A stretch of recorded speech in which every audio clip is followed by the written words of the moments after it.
Hello বন্ধুরা, এই চিত্রটি টাঙ্গাইলের। এরকম প্রাকৃতিক দৃশ্য দেখুন। আপনারা যত দূর তাকাবেন সবুজ আর সবুজ। আর এই সবুজ গাছগাছালি, এই সবুজ প্রাকৃতিক দৃশ্যের দিকে আমরা একেবারেই তাকানো ভুলে গেছি। আমরা সর্বক্ষণই শুধু মোবাইলের দিকে তাকিয়ে থাকি। আর আমরা এই সাদা আলো আমাদের চোখে গিয়ে চোখ একেবারেই সমস্যার অকুলে পড়ে গিয়েছে। তাই আমরা সব সময় এরকম প্রাকৃতিক সবুজ গাছের দিকে একটু তাকাবো।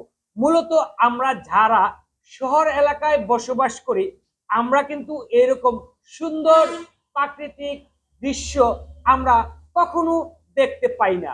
আমরা যারা গ্রামে বসবাস করি তারা কিন্তু এরকম সবুজ প্রাকৃতিক দৃশ্য আমরা সব সময় দেখি।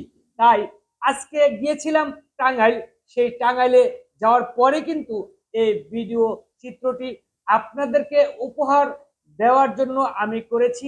অবশ্যই আপনারা যারা আমার এই ভিডিওর সাথে আছেন তারা অবশ্যই দেখতে পাচ্ছেন যে বিশাল জায়গা জুড়েই এটা কি ধান ক্ষেত। আর এই ধান খেতে প্রচুর ধান, প্রচুর ফলন হয়েছে। আর এটা শুধু একটা সিজনাল ফসল। এখানে কিন্তু বর্ষার মৌসুমে একেবারে পানিতে ভরপুর। আর পাশ দিয়েই কিন্তু সুন্দর প্রশস্ত একটি রাস্তা বয়ে গিয়েছে। আর সেই রাস্তার মধ্যে আমি গাড়ি পার্কিং করেই কিন্তু আপনাদের জন্য এই ভিডিওটা আমি নিয়েছি।